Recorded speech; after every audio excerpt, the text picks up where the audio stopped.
Welcome, dear students of class 9 in my online class. This is Azim Hussain. I would like to congratulate you all to my online class. প্রিয় শিক্ষার্থীরা, আমি আজিম হুসাইন, তোমাদের English teacher. আমি তোমাদেরকে আমার online ইংরেজি ক্লাসে স্বাগত জানাচ্ছি। আশা করি তোমরা যে যেখানে আছো সুস্থ, সুন্দর ও নিরাপদে আছো। তোমাদের সুস্বাস্থ্য কামনা করছি সবসময়। করোনাকালীন কোভিড-19 এই প্যান্ডামিক সিচুয়েশনে আসলে যেহেতু আমাদের স্কুল বন্ধ, প্রতিষ্ঠানের সমস্ত কার্যক্রম বন্ধ, তাই আমরা অনলাইনে ক্লাসগুলো নেই। আশা করি তোমরা এই অনলাইন ক্লাস থেকে উপকৃত হবে এবং হচ্ছেও। প্রিয় শিক্ষার্থীরা, তো আমরা তোমাদের মনে আছে হয়তোবা যে গত ক্লাসটিতে সাফিক্স এবং প্রিফিক্স উপরে আমি কথা বলেছিলাম এবং সাফিক্স প্রিফিক্সের আসলে এলিমেন্টারি ডিসকাশন আলোচনা করেছিলাম। মানে সাফিক্স কি, প্রিফিক্স কি, কোথায় সাফিক্স হবে, কোথায় প্রিফিক্স হবে, রুট ওয়ার্ড থেকে কিভাবে সাফিক্স ইউজ করতে হয়, তারপর হচ্ছে কোন কোন পার্টস অফ স্পিচের সাফিক্স প্রিফিক্স হয়, মানে বেসিক একটি কনসেপশন বা ধারণা দিয়েছিলাম যে নাউন কোথায় বসে, নাউনের পরিচয় কি, অ্যাডজেক্টিভের পরিচয় কি, অ্যাডজেক্টিভ কোথায় বসে, তারপর হচ্ছে ভার্বের পরিচয়, ভার্ব কোথায় বসে, অ্যাডভার্বের পরিচয়, অ্যাডভার্ব কোথায় বসে, এই ধরনের বিষয়গুলো আলোচনা করেছি। যারা ক্লাসটি করেছিলা তারা অবশ্যই বুঝতে পারবে এটা হচ্ছে ধারাবাহিক ক্লাস। আসলে প্রত্যেকটি টপিক্সের সাথে তার পরবর্তী টপিক্স বা প্রত্যেকটি আলোচনার সাথে তার নেক্সট আলোচনার একটি সিমিলারিটি রয়েছে। দ্যাটস ওয়াই এই ধারাবাহিক ক্লাসগুলো যেগুলি আমরা করাচ্ছি সেই ক্লাসগুলোতে প্রত্যেকটি ক্লাসে অংশ থাকা দরকার। যারা নিয়মিত ক্লাসটি করবে তারা আসলে বুঝতে পারবে এবং তারা উপকৃত হবে। ওকে ডিয়ার স্টুডেন্টস, আর কথা না বাড়িয়ে চলো আমরা শুরু করি আজকে আমাদের সাফিক্স এবং প্রিফিক্সের আজকে বেসিক ধারণার পরে আজকে মূল আলোচনায় যাওয়া যাক। Let's get started.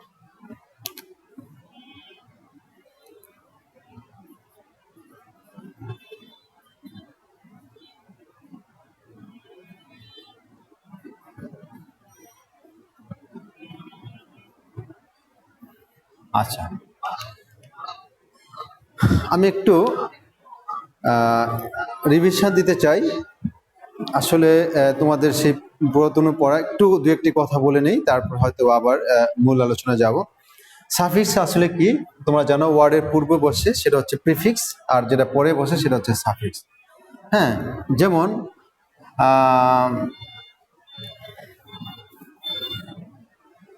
মরাল, নৈতিক, এটার আগে যদি আমরা ইম শব্দটা ইউজ করি, ইমোরাল, এটা হচ্ছে প্রিফিক্স। এটা কি প্রিফিক্স?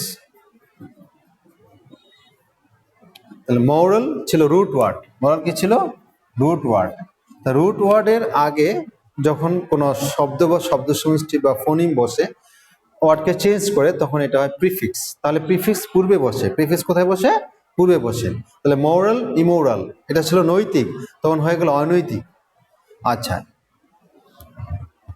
এখন যদি এই সেম শব্দটাকে যদি মরাল আমরা লিখি, মরাল, এটার সাথে যদি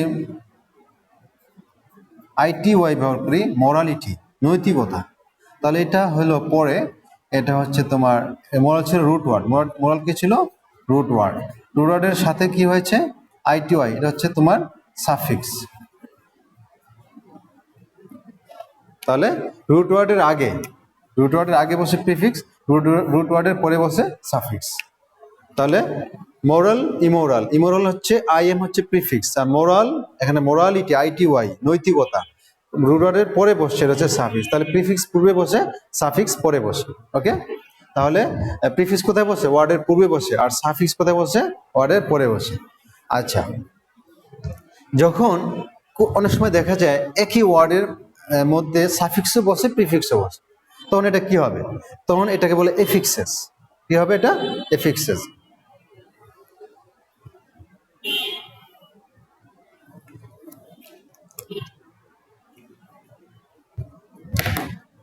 আচ্ছা, আশা করি বুঝতে পেরেছো সাফিক্স প্রিফিক্সের ধারণাটা।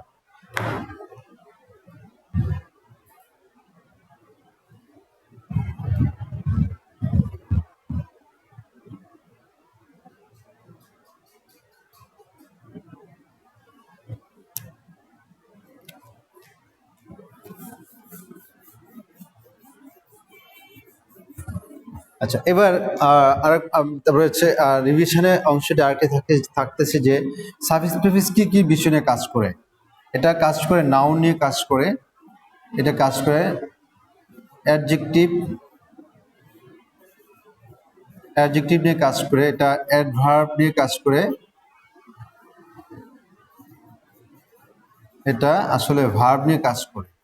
এই চারটি বিষয় সাফিক্স প্রিফিক্স কাজ করে। কয়টা বিষয় কাজ করে? চারটি বিষয়। এক হচ্ছে নাউন, দেন হচ্ছে অ্যাডজেক্টিভ, তারপর হচ্ছে ভার্ব, তারপর হচ্ছে অ্যাডভার্ব, তারপর হচ্ছে ভার্ব।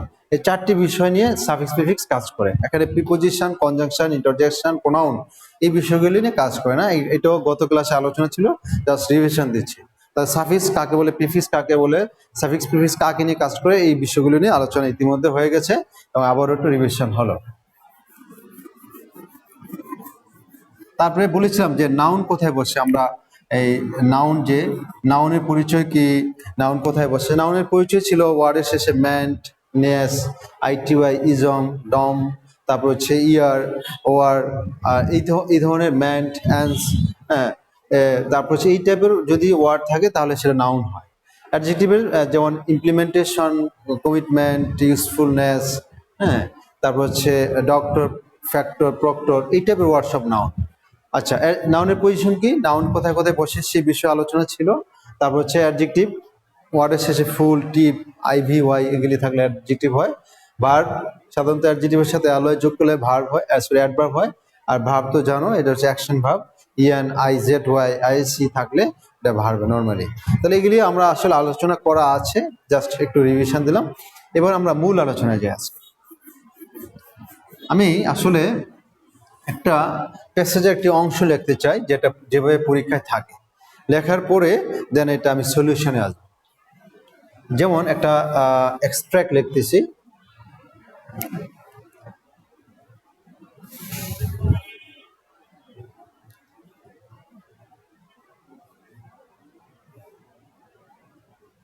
আচ্ছা,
who free fighter is a word who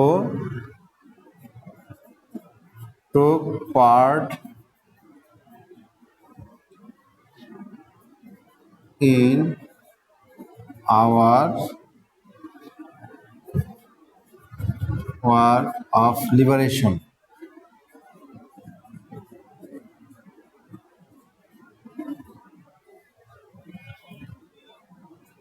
in 1971.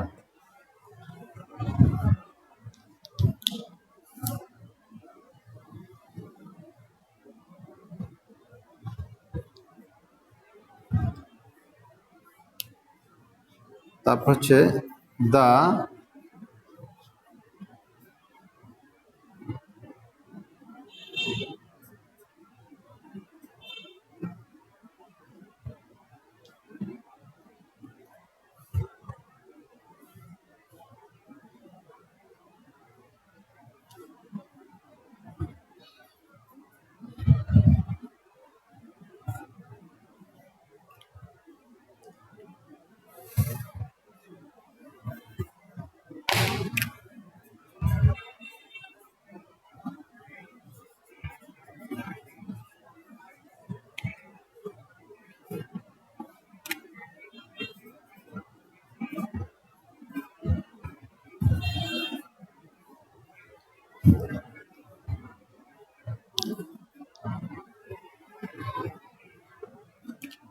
The dependence of our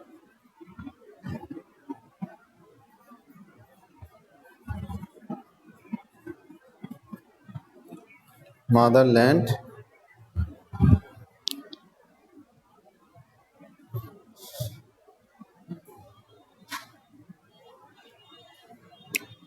was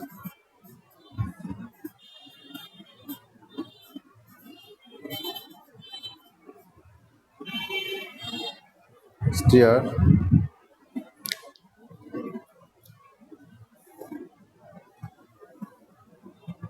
to freedom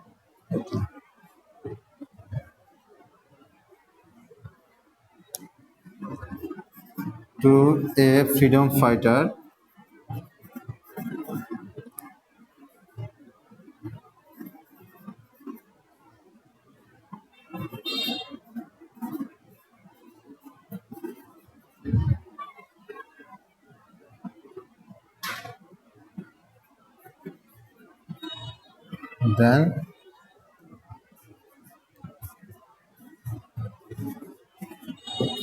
than his life.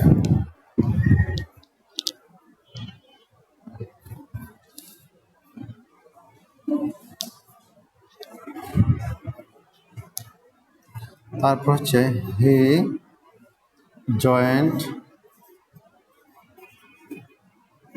the war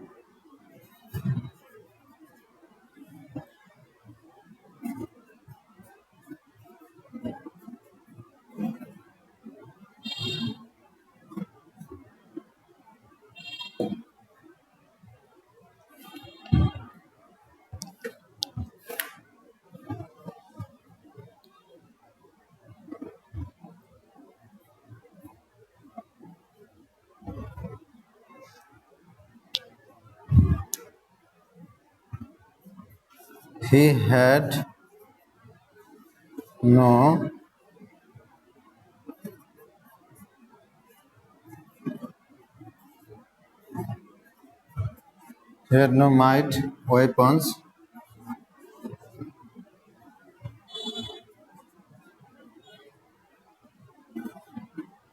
with him,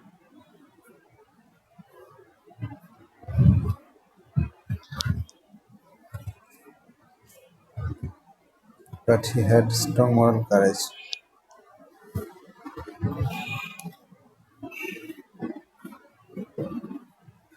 But he had strong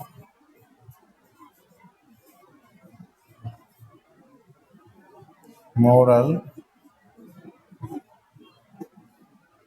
courage.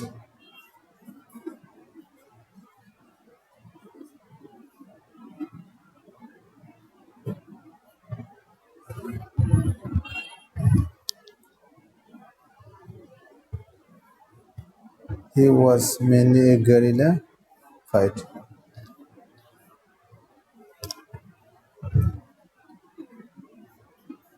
He was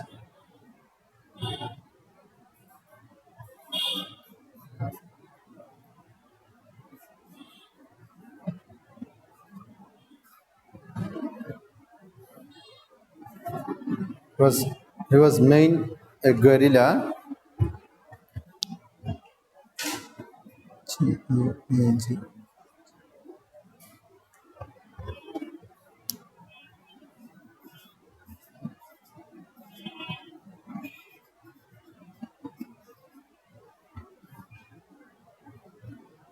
guerrilla.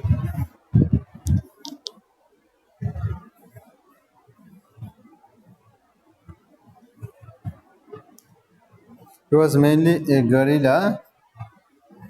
He was mainly a guerrilla fighter.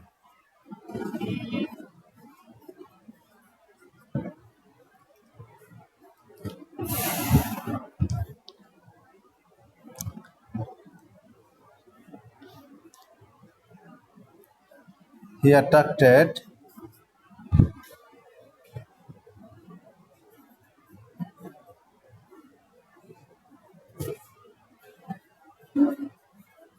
The enemies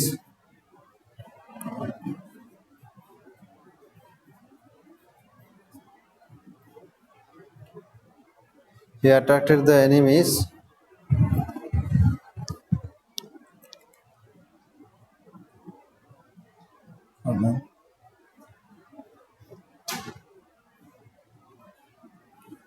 from an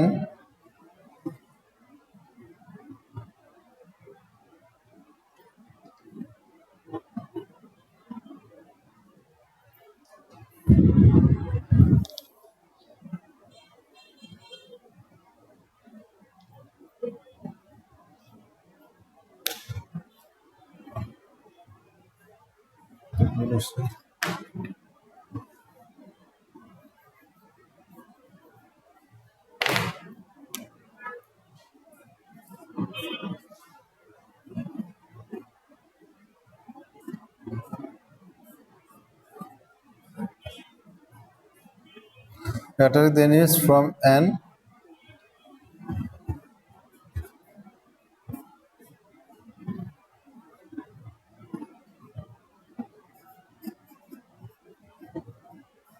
known place.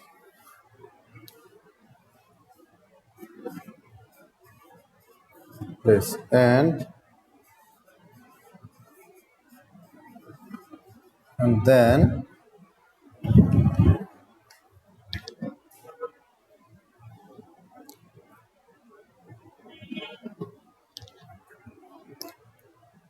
then appeared.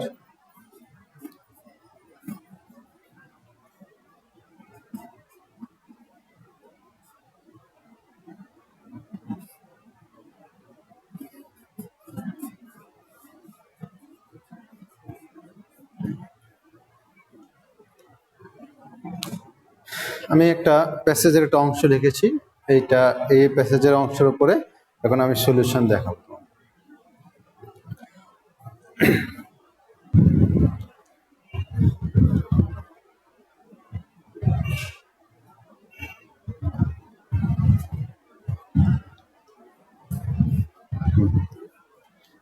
তাহলে suffix এবং প্রিফিক্সে আমরা যে বিষয়টি নিয়ে আমরা দেখাচ্ছি এখন দেখো, প্রথমেই দেওয়া হচ্ছে free. A free fighter is a war who took part in our War of Liberation in 1971. The dependence of her motherland was dear to a freedom fighter than his life. He joined the war willing. He had no might weapons with him, but he had strong moral courage. He was main a guerrilla fight. He attracted the enemies from an known place and then appeared. এই হচ্ছে তোমার প্যাসেজটা এইভাবে দেওয়া আছে। এই প্যাসেজটার মধ্যে এখানে তোমরা দেখো যে 10টি গ্যাপ রয়েছে এ থেকে যে পর্যন্ত। এখানে আমরা যে জিনিসটা খেয়াল করব যে প্রথমে আছে ফ্রি, যেখানে যেখানে গ্যাপ দেওয়া আছে এ বি সি, ওই যে গ্যাপগুলো বা এখানে যেখানে ব্রেকেট দেওয়া আছে ওই জায়গাগুলোতে চেঞ্জ করতে হবে, আর এছাড়া কোনো চেঞ্জ নেই। ওই জায়গাগুলি সাফিক্স হবে, না হয় প্রিফিক্স হবে, সাফিক্স প্রিফিক্স যোগ করে ওয়ার্ডটা চেঞ্জ করে শুদ্ধ ওয়ার্ড লিখতে হবে। এখানে ফ্রি শব্দটা যেভাবে দেওয়া আছে আসলে এই ফরম্যাটে ফ্রি এখানে হবে না, এখানে ওয়ার্ডটা ভুল আছে, মানে ফ্রিটাকে চেঞ্জ দিয়ে ফরমেশন আনতে হবে। তাহলে দেখো আর কি ফরমেশন আসবে, ফ্রি ফাইটার ইজ, তাহলে এখানে ইজ হচ্ছে ভার্ব, ইজ কি আসলে ভার্ব। তাহলে ভার্বের আগে আমরা, তোমাদের মনে আছে কিনা জানি না, বলেছিলাম subject plus verb plus object. ভার্বের আগে আসলে সাবজেক্ট, এই সাবজেক্টটা সাধারণত নাউন হয় অথবা প্রোনাউন হয়। একটু দেখো ভার্বের আগে কি হয়, সাবজেক্ট, সাবজেক্টটা কি হয় নাউন অথবা প্রোনাউন। তোমরা জানো সাফিক্স প্রিফিক্সে প্রোনাউনের ব্যবহার নাই, তার মানে এখানে যখনই সাবজেক্ট হিসাবে আমরা কোনো সাফিক্স প্রিফিক্স বসাবো তাহলে এটা অবশ্যই নাউন হিসেবে বসবে, কারণ প্রোনাউন তোমরা জানো সাফিক্স প্রিফিক্সে নাই। তাহলে এখানে প্রোনাউন বাদ এখানে নাউন হবে। তাহলে ফাইটার, ফাইটারের আগে যে ফ্রি শব্দটা আছে এটা নাউন হবে কি ফ্রিডম। তাহলে ইজের আগে হবে এখানে ফ্রি ফাইটার তো হয় না, এটাকে চেঞ্জ করতে হবে ফ্রিডম ফাইটার, মানে মুক্তিযোদ্ধা। তাহলে এটাকে ফ্রিডম বানাতে হবে, তাহলে ওয়ার্ডটা চেঞ্জ হবে ফ্রিডম। হ্যাঁ, এখানে আমাদের যে ওয়ার্ডটা লাগবে সেটা হচ্ছে ফ্রি থেকে হবে ফ্রিডম। হ্যাঁ, তাহলে এখানে ওয়ার্ডটা বড় হাতের হয়ে যাবে যেহেতু বাক্যের শুরুটি হচ্ছে অ্যাপ দিয়ে। হ্যাঁ, তাহলে এই নাম্বার কি আসলো? ফ্রিডম ছিল, ফ্রি হয়ে গেছে ফ্রিডম, ফ্রিডম ফাইটার। এবার এটা একটা সাবজেক্ট। হ্যাঁ, আর দুইটা নাউন একসাথে বসছে, তাহলে এটা একটা নাউন অ্যাডজেক্টিভ হয়ে যায়। যাই হোক, এখানে এটা হচ্ছে subject, freedom fighter is a. এখানে দেখো এর পরে এখানে আছে ওয়ার্ড। আমরা জানি এ হচ্ছে একটা আর্টিকেল, আর্টিকেল মানে হচ্ছে অ্যাডজেক্টিভ, অ্যাডজেক্টিভের পরে সাধারণত নাউন হয় বা অ্যাডভার্ব হয়। এখানে ওয়ার্ককে আমরা নাউন বানাতে পারি, যুদ্ধ, যুদ্ধ এটাও নাউন, কিন্তু এই নাউন ফর্মে আসলে এই ওয়ার্ডটা চেঞ্জ আসবে না। ফ্রিডম ফাইটার মুক্তিযুদ্ধ হচ্ছে যোদ্ধা, যেটা ফ্রিডম ফাইটার মুক্তিযোদ্ধা ইজ হয় একজন যোদ্ধা। যুদ্ধ ইংরেজি হচ্ছে ফাইট, সরি ওয়ার হবে না, ওয়ার এর হবে, তাহলে যুদ্ধ ইংরেজি হচ্ছে ওরিয়র। তাহলে আমরা ওয়ার্ডটাকে চেঞ্জ করে লিখবো, বি নাম্বার কি ওরিয়র, WA ওয়ার ছিল, আবার RRIOR, এই হচ্ছে বি নাম্বার উত্তর। হ্যাঁ, freedom fighter is a warrior, সেটা হচ্ছে একজন যোদ্ধা হু টুক পার্ট, যে অংশগ্রহণ করেছিল in our war of liberation, আমাদের মুক্তিযুদ্ধে অংশগ্রহণ করেছিল ইন 1971, 1971। তারপরে the dependence of our motherland, আমাদের মাতৃভূমির নির্ভরতা, নির্ভরতা নাকি আমাদের মাতৃভূমির যে স্বাধীনতা। তাহলে কোন শব্দটা আছে মিলে? The dependence of our motherland, আমাদের মাতৃভূমির নির্ভরতা না আমাদের মাতৃভূমির স্বাধীনতা। যেহেতু মুক্তিযুদ্ধ নিয়ে কথা, এখানে স্বাধীনতার বিষয়টি হবে, তাহলে দি ফ্রিডম, দি ডিপেন্ডেন্স নয়, এটা হবে স্বাধীনতা হচ্ছে ইন্ডিপেন্ডেন্স। তাহলে তোমরা জানো দ্য ডিপেন্ডেন্সের জায়গা হবে ইন্ডিপেন্ডেন্স। আচ্ছা, দ্য আর্টিকেল অফ হচ্ছে প্রিপোজিশন, আর্টিকেল এবং প্রিপোজিশনের মাঝখানে নাউন হয়। এই নিয়মটা তোমাদের জানা আছে যে আর্টিকেল এবং প্রিপোজিশনের মাঝখানে কি হয়? নাউন হয়। Article plus noun plus preposition, তাহলে আর্টিকেল এবং নাউনের মাঝখানে কি হয়? সে আর্টিকেল এবং প্রিপোজিশনের মাঝখানে কি হয়? নাউন হয়। তাহলে এখানে নাউন হবে। দ্য ডিপেন্ডেন্স ও নাউন, কিন্তু এই নাউনে অর্থ চেঞ্জ হবে না, অর্থ আসবে না, এটাকে ইন্ডিপেন্ডেন্স দিতে হবে। তাহলে এর উত্তর হবে কি? The independence. হ্যাঁ, তাহলে the independence of our motherland, আমাদের মাতৃভূমির স্বাধীনতা ওয়াজ ছিল, আমাদের মাতৃভূমির স্বাধীনতা ছিল খুবই প্রিয়। ওয়াজ ডিয়ার, অধিকতর প্রিয় ছিল। ডিয়ারার, হ্যাঁ, শুধু প্রিয় ছিল না, মানে dear to a freedom fighter than আছে, এটা কম্পারেটিভ ডিগ্রি। তোমরা জানো যখনই দেন থাকবে, কম্পারেটিভ ডিগ্রি থাকবে, তখন এই টাইপের ওয়ার্ডটাকে একটা কম্পারেটিভ ওয়ার্ড ইউজ করতে হবে। তাহলে ডিয়ার তো কম্পারেটিভ ওয়ার্ড না, ডিয়ারের কম্পারেটিভ হচ্ছে ডিয়ারার। ডিয়ারের কম্পারেটিভ কি? ডিয়ারার।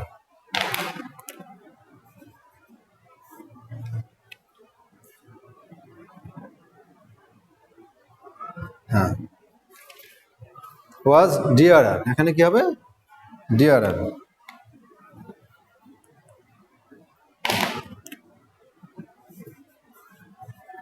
ডিয়ার ছিল, এখানে ওয়ার্ডটা হবে ডিয়ার। আমার মনে হয় যে এই জায়গাগুলো যদি আমরা নীল কালিতে লিখতাম তাহলে মনে খুব সুন্দর হতো না? তাহলে আমরা এই ওয়ার্ডগুলো নীলকে দিই।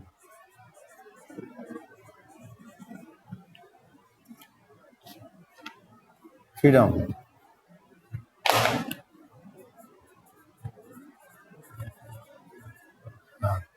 ওরিয়র,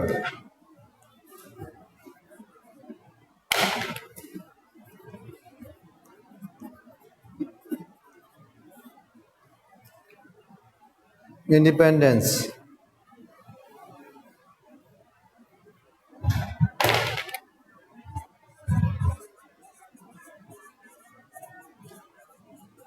হ্যাঁ,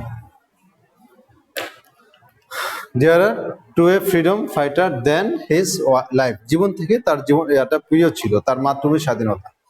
হি জয়েন্ট, সে অংশগ্রহণ করেছিল দ্য ওয়ার, যুদ্ধে। জয়েন দ্য ওয়ার, যুদ্ধে অংশগ্রহণ করেছিল। উইলিং, আচ্ছা, এখানে দেখাচ্ছে শব্দটা অ্যাডজেক্টিভ আছে। তোমরা জানো, যদি একেবারে মনে রাখতে হবে যে বাক্যের শেষে যদি কোনো ওয়ার্ড থাকে, একদম ওয়ার্ডের বাক্যের শেষে উইলিং এর পরে ফুল স্টপ, আর কোনো ওয়ার্ড নেই। বাক্যের শেষে যদি কোনো ওয়ার্ড থাকে এবং এই ওয়ার্ডটাকে চেঞ্জ করতে হয় তাহলে এটা অবশ্যই অ্যাডভার্ব হবে।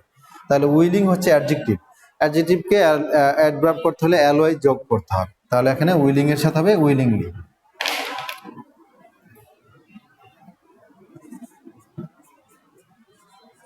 উইলিং ছিল, এখানে আমরা উইলিংলি দিলাম।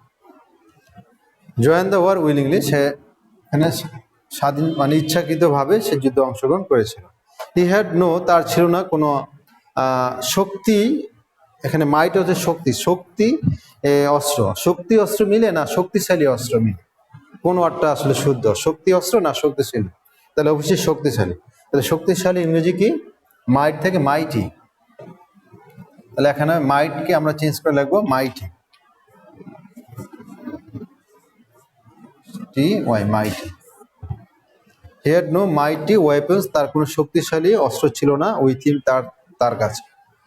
বাট কিন্তু হি হ্যাড, তার ছিল স্ট্রং মরাল কারেজ, তীব্র মানসিক শক্তি ছিল। মরাল মানে মরাল কাজ মানে কি? মানসিক শক্তি ছিল। হি ওয়াজ, সে ছিল প্রধানত, হি ওয়াজ মেইন আছে। অ্যাডভার্বের আসলে পজিশন হচ্ছে কয়েকটি ভাবে হয়, ওয়াজ এর পরে যেহেতু ভার্বের পরে আসছে তাহলে এটা অ্যাডভার্ব হতে পারে। আর মেইনের অ্যাডভার্ব হচ্ছে মেইনলি, তাহলে এটাকে আমরা অ্যাডভার্ব বানাবো মেইন থেকে মেইনলি, প্রধানত। হি ওয়াজ মেইনলি, হি ওয়াজ মেইনলি এ গেরিলা, সে ছিল একটা প্রধানত গেরিলা যোদ্ধা। তো যোদ্ধা ইংরেজি হচ্ছে এ গেরিলা ফাইট না ফাইটার? অবশ্যই ফাইটার হবে। তাহলে এখানে এটাকে হবে ফাইটার, গেরিলা ফাইটার।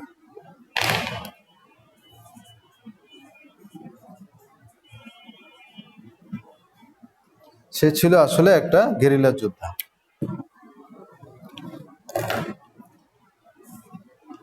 ওকে। হি অ্যাট্রাক্টেড, সে আক্রমণ করেছিল দ্য এনিমিজ, শত্রুদেরকে, ফ্রম থেকে, অ্যান নোন প্লেস, সে পরিচিত জায়গা থেকে আক্রমণ করেছিল। যারা গেরিলা যোদ্ধা তারা কি আসলে, তোমাদের কাছে একটা প্রশ্ন আমার, যে যারা গেরিলা যোদ্ধা তারা কি আসলে কোনো পরিচিত জায়গা থেকে আক্রমণ করে না অপরিচিত জায়গা থেকে আক্রমণ? গেরিলারা সবসময় লুকিয়ে থাকে, তারপর হচ্ছে তোমার বিভিন্ন বন জঙ্গলে বা বিভিন্ন গুহাতে, বিভিন্ন আননোন স্পেস থেকে তারা অ্যাটাক করে। তাহলে সে পরিচিত জায়গা নয়, অপরিচিত জায়গা থেকে। তাহলে নোন হচ্ছে পরিচিত, এটা বিপরীত শব্দ হবে অপরিচিত, তার মানে হচ্ছে আননোন। তাহলে বিষয়টা কি হবে? Unknown, unknown place. আবার এখানে একটা জিনিস মনে এখানে একটু লক্ষ্য করা দরকার, যে অ্যান হচ্ছে একটা আর্টিকেল। তাহলে এখানে যদি নোন ছিল, আগে ওয়ার্ডটা ছিল নোন, এখন হচ্ছে আননোন। যেহেতু এখানে ভাওয়েল চলে আসছে তাহলে ভাওয়েলের আগে সাধারণত আমরা অ্যান হয়, সেক্ষেত্রে এখানে বোঝা যায় এই ওয়ার্ডটা সঠিক, কারণ নোন থেকে আননোন, আননোনের মানে এখানে আছে অ্যান, অ্যানের সাথে আননোন শব্দটি যায়।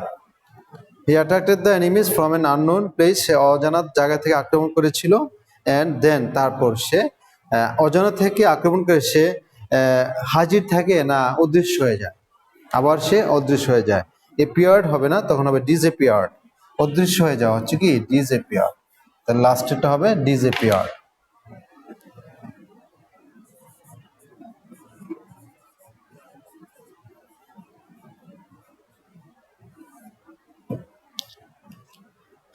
এই হচ্ছে দেখো আমাদের যে নীলকালি দিয়ে যেই ওয়ার্ডগুলো আমরা লেখা, এই ওয়ার্ডগুলো আমরা চেঞ্জ করে করে নিয়ম অনুযায়ী আমরা পরিবর্তন করে আমরা উত্তরটি সাজিয়েছি। পরীক্ষার হলে তোমাদেরকে এইভাবে পুরো প্যাসেজ লিখে উত্তর লেখা দরকার নেই। Don't write the passage, mind it in the exam হল। পরীক্ষা হলে এইভাবে প্যাসেজ লেখার কোনো দরকার নেই, জাস্ট ফর ইউর আন্ডারস্ট্যান্ডিং, তোমাদের বোঝানোর জন্য I have written the passage. আমি প্যাসেজটা লিখেছি শুধুমাত্র তোমাদের বোঝানোর জন্য। পরীক্ষার হলে তোমরা answer to the question number দিয়ে এবিসিডি দিয়ে নিচে এর উত্তর বি এর সি দিয়ে, এভাবে শুধু এবিসি দিয়ে উত্তরগুলো লিখে দিবে। এখানে এভাবে প্যাসেজ লিখে লেখার কোনো প্রয়োজন নেই, শুধু সময়ের waste. You don't need to write, হ্যাঁ, with passage you just write the answer according to serial অনুযায়ী জাস্ট আনসার লিখে। প্রিয় শিক্ষার্থীরা, অনেক কথা হয়েছে, আশা করি তোমরা এই আজকের সাফিক্স প্রিফিক্সের যে টপিক্সটি কিভাবে কোথা থেকে সমাধান হলো তোমরা বুঝতে পেরেছো। আগামী ক্লাসে আমি আরেকটি টপিক সেভাবে পড়াবো, দেন সাফিক্স প্রিফিক্স শেষ হবে। ওকে, তা তোমরা বাসায় বেশি বেশি প্র্যাকটিস করো। আসলে এখানে যে জিনিসটি না বলেই নয়, সাফিক্স প্রিফিক্সে অর্থ জানতেই হবে, অর্থ জানার কোনো বিকল্প নাই। তোমাদেরকে অর্থ জানতে হবে, অর্থ বুঝে বুঝে গ্রামারটাকে ঠিক রাখে, ওয়ার্ডের ফরমেশন ঠিক রেখে তোমাকে প্র্যাকটিস করতে হবে। যখন তুমি ওয়ার্ড ঠিক রেখে অর্থ বুঝে ওয়ার্ডের formation, noun, adjective, verb, adverb এর পজিশনগুলো জানবা, এটার ওয়ার্ডগুলো কীভাবে চেঞ্জ করতে হবে জানবা, সামগ্রিকভাবে এই সমস্ত বিষয়গুলো একসাথে হবে, তখনই এই অংশটিতে ভালো একটি নাম্বার পাবে। ওকে, তোমাদের সুস্থতা কামনা করে আজকে এখানে বিদায় নিচ্ছি। আল্লাহ হাফিজ।